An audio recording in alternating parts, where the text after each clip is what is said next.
Good morning, children. This is Seema ma'am, and we are continuing the lesson History, Lesson 1, French Revolution. We are taking the second part today. In the previous section, we had studied that Louis XVI was the king, and due to many reasons, he had to increase the taxes. मतलब जो लोग tax देते थे वो बढ़ाना चाहता था, because the treasury was empty. Treasury was empty means जो उसका खजाना था वो खाली हो चुका था. उसके बहुत से रीजंस थे जो हम लोगों ने पिछले सेक्शन में ही पढ़े हैं. So now we will see the outbreak of revolution. आखिर ये revolution कैसे स्टार्ट हुआ? तो Louis XVI had to increase taxes, and in France old regime मतलब जो पुराना सिस्टम था राजा लोगों का did not have the power. उनके पास पावर नहीं थी कि वो अपने मन से टैक्सेस बढ़ा दें, है ना. अलोन मतलब अकेले ही, कि उन्होंने राजा ने निर्णय लिया, मोनार्क ने निर्णय लिया, डिसाइड किया and he increase the taxes. ऐसा नहीं था. उसको क्या करना चाहिए था, करना पड़ता था, उसको स्टेट्स जनरल की एक मीटिंग बुलानी पड़ती थी और उसमें प्रपोजल पास करना पड़ता था for the new taxes. The states general, अब ये स्टेट्स जनरल क्या था? States general was a political body to which 3 states send their representatives. ठीक है. तो what do you mean by states general? States general एक ऐसी पॉलिटिकल बॉडी थी जिसमें तीनों स्टेट्स, फर्स्ट, सेकेंड और थर्ड स्टेट्स, उसमें अपने अपने रिप्रेजेंटेटिव्स भेजते थे. However the monarch alone could decide when to. लेकिन जो मोनार्क था, मोनार्क मतलब राजा के पास ये पावर थी, वो डिसाइड कर सकता था कि कब मीटिंग बुलाई जाए. लास्ट इसके पहले कब बुलाई गई थी? 1614 में. अब कौन सा ईयर चल रहा था? 1789. तो इस समय जब 1789 हो गया था, 5 में लुइस 16 ने क्या किया? असेंबली ऑफ स्टेट्स जनरल को बुलाया, है ना, to pass the proposal for new taxes, कि अब ये नए टैक्सेस लागू करे जाएं. A resplendent hall in Versailles was prepared to host the delegates. मतलब एक हॉल था वर्सेल्स नाम की जगह में, उसमें डेलीगेट्स को बुलाया जाना था, वहीं पे सब इकट्ठा होने थे. The first and second states sent 300 representatives each. दोनों में से 300 रिप्रेजेंटेटिव्स आए, who were seated in the rows facing each other on the two sides, जो कि हॉल में दो तरफ एक दूसरे को फेसिंग करते हुए बैठ गए. वाइल 600 मेंबर्स, अब थर्ड स्टेट में से 600 मेंबर्स आए. वो क्योंकि थर्ड स्टेट था, वो अनप्रिविलेज था, उसको खड़ा ही रहना पड़ा सबके पीछे. द थर्ड स्टेट, अब थर्ड स्टेट में कौन था? उसमें काफ़ी रिच लोग भी आए थे, एजुकेटेड मेंबर्स आए थे, पेजेंट्स, आर्टिसंस, और जो पेजेंट्स, आर्टिसंस, विमेन, उनको उस असेंबली हॉल में अलाउ नहीं किया गया. लेकिन जो आर्टिसंस थे, विमेन थी, या और जो लोग जो अलाउड नहीं थे स्टेट्स जनरल की मीटिंग में आने के लिए, उनको क्या किया गया? उन्होंने अपने 40,000 लेटर्स, मतलब जिसको जो प्रॉब्लम थी, ग्रीवियंस था, उसने वो लिखा अपने लेटर में और दे दिया था. However, their grievances and demands were listed in 40,000 letters which representatives had brought with them. अब वहाँ पे क्या होना था? वोटिंग होनी थी. Voting in states general in the past had been conducted according to the principle that each state had 1 vote. मतलब हर स्टेट के पास केवल एक वोट रहता.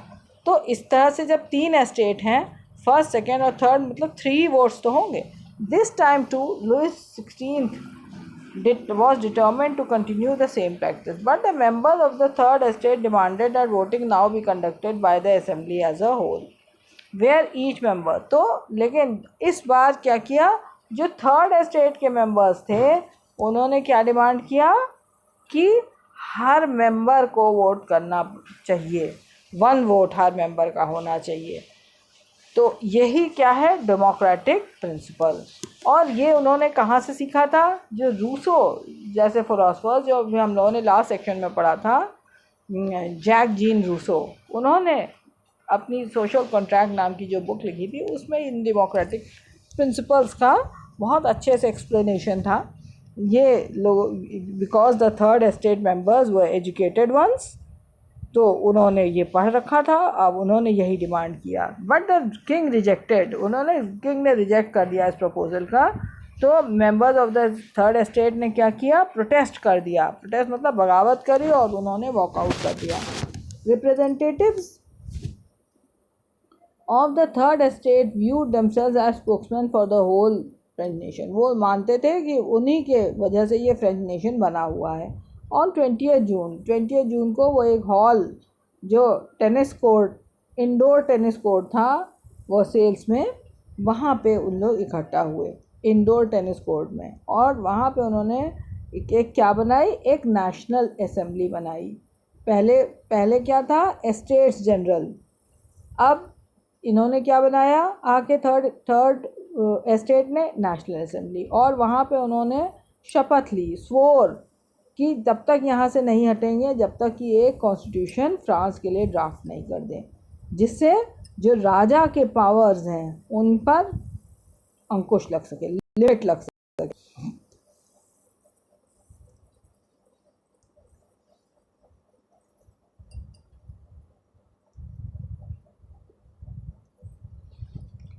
अब representatives of the third estate viewed themselves as spokesmen for the whole French nation. On 20th June they assembled, तो वो इकट्ठा हुए वहाँ पे, और उन्होंने एक नेशनल असेंबली बनाई और एक शपथ ली कि अब हम लोग यहाँ से तब तक नहीं हटेंगे जब तक हम एक कॉन्स्टिट्यूशन ना ड्राफ्ट करें। देवर, और उनके हेड कौन थे, लीडर्स कौन थे, मिराबो एंड एबे सीएस। मिराबो कौन था, Mirabeau was born in a noble family but was convinced of the need to do away with the society of feudal privilege. मतलब वो जो था, वो एक नोबल फैमिली में तो बॉर्न हुआ था, लेकिन उसका ये विश्वास था कि फ्यूडल प्रिविलेजेस नहीं मिलनी चाहिए। he brought out a general and delivered powerful speeches। वो अक्सर जो है लोगों के बीच में पावरफुल स्पीचेस देता था, और वहाँ पे भी उन्होंने बहुत पावरफुल स्पीच दी। एबेसियस कौन था, ओरिजिनली वो एक प्रीस्ट था, और उसने इन्फ्लुएंशियल पैम्फलेट, क्या, what is the third estate नाम का एक पैम्फलेट लिखा था। ठीक है, अब आगे बढ़ते हैं। अब एबेसियस और मिराबो की बात हो चुकी। When national assembly was busy, जब नेशनल असेंबली बिजी थी एक ड्राफ्ट, कॉन्स्टिट्यूशन को ड्राफ्ट करने में, कॉन्स्टिट्यूशन को बनाने में, उस समय रेस्ट ऑफ द फ्रांस, है ना, पूरे फ्रांस में क्या था, टर्मोइल, मतलब बहुत ही अफरा तफरी मची हुई थी, कन्फ्यूजन, अनरेस्ट। और साथ में क्या था, उस समय बहुत जाड़े पड़ रहे थे, सीवियर विंटर। इसकी वजह से जो फसल थी वो ख़राब हो गई थी। प्राइस ऑफ ब्रेड, जो व्हीट और ब्रेड, इसके दाम बढ़ गए थे। Often bakers exploited the situation. तो ये ऐसी सिचुएशन को बेकर्स जो थे वो उसका फ़ायदा उठाते थे, और जो सप्लाईज़ थी वो होल्ड कर लेते थे, मतलब जमाखोरी करते थे।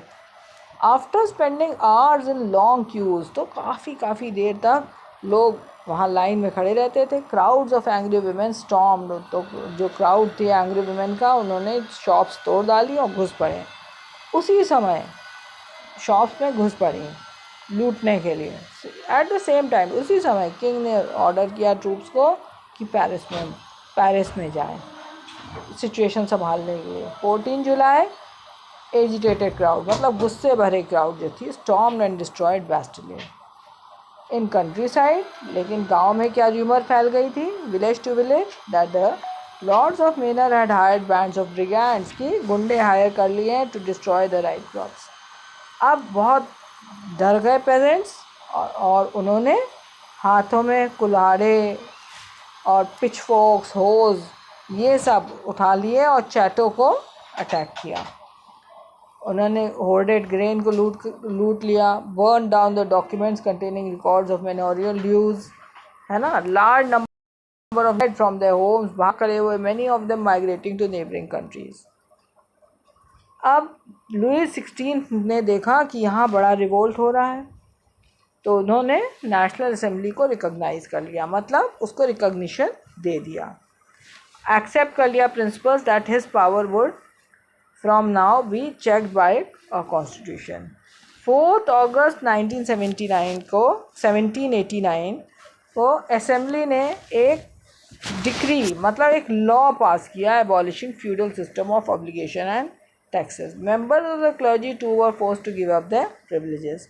टिथेस एंड टैली, दो नाम के टैक्सेस लास्ट सेक्शन में हम लोगों ने पढ़े थे, वही उन्हीं की बात हो रही है। टिथेस वर abolished and land owned by churches were confiscated, मतलब छीन लिए गए। As a result, government acquired assets worth at least 2 billion livres. अब क्या हुआ? कॉन्स्टिट्यूशन में जब एक कॉन्स्टिट्यूशन ड्राफ्ट किया गया, तो अब फ्रांस जो है एक कॉन्स्टिट्यूशनल मोनार्की बन गया, मतलब एक कॉन्स्टिट्यूशन भी है और उसमें एक राजा भी है, ठीक है। The national assembly completed a draft of the constitution in 1791। Main object was to limit the powers of the monarch. These powers, instead of being concentrated in the hands of one person, were separated and assigned to different institutions. कौन से different institutions थे? The legislature, executive and judiciary. This made France a constitutional monarchy. अब क्या हुआ? The Constitution of 1791 से क्या हुआ? Vested the powers to make laws in the National Assembly, which was indirectly elected. तो किसके हाथ में पावर आ गया? नेशनल असेंबली के हाथ में पावर आ गया, और ये नेशनल असेंबली इनडायरेक्टली इलेक्ट होती थी। मतलब क्या हुआ? Citizens voted for a group of electors. Citizens कुछ लोगों को इलेक्ट करते थे, और ये जो इलेक्टेड मेंबर्स होते थे ये असेंबली को चूज़ करते थे। Not all citizens however had the right to vote, लेकिन सभी सिटीजन्स को राइट टू वोट नहीं था। किसको राइट टू वोट था? देखो, only men above 25 years of age who paid taxes equal to 3 days of a laborer's wage were given the status of active citizens. That is, they were entitled to vote. तो जो active citizens थे वही entitled थे vote करने के लिए। Remaining men and all women were classed as passive citizens. तो अगर आपको इलेक्टर बनना है तो उसको क्या होना चाहिए? Highest bracket of tax payers, मतलब आपको एक टैक्स पेयर होने चाहिए, वो भी अच्छा टैक्स आपको देना चाहिए। The constitution began with the, अब कॉन्स्टिट्यूशन की शुरुआत कैसे हुई थी? With the declaration of rights of man and citizen, कि आदमी के और सिटीजन के क्या राइट्स होने चाहिए। तो क्या राइट्स होने चाहिए? जनरली दुनिया में सभी के क्या राइट्स होने चाहिए? राइट टू लाइफ, जीने का अधिकार, right to freedom of speech, बोलने का अधिकार, freedom of opinion, equality before law, established as natural inalienable right. ये बताए गए कि ये एक नेचुरल राइट्स हैं और ऐसे राइट्स जो ह्यूमन बीइंग से अलग नहीं किए जा सकते हैं। That is they belong to each human being by birth and could not be taken away. It was the duty of the state to protect each citizens natural rights. So we have completed this section, and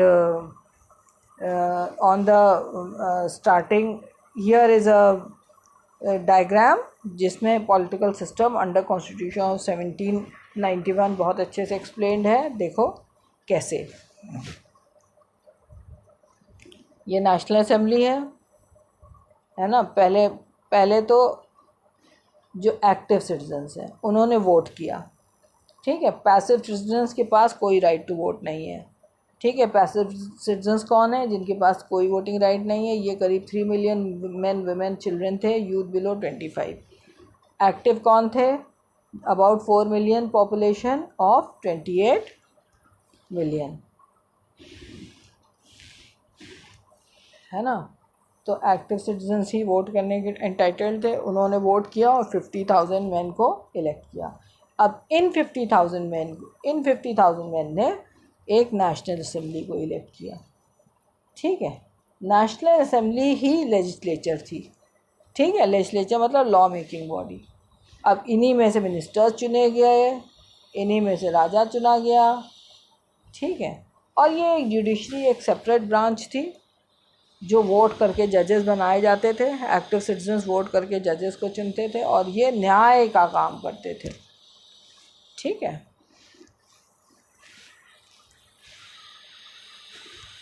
अब जब हम लोगों ने ये section second वाला शुरू किया था उसमें यहाँ कुछ इम्पोर्टेंट डेट्स लिखी हुई हैं, सम इम्पोर्टेंट डेट्स।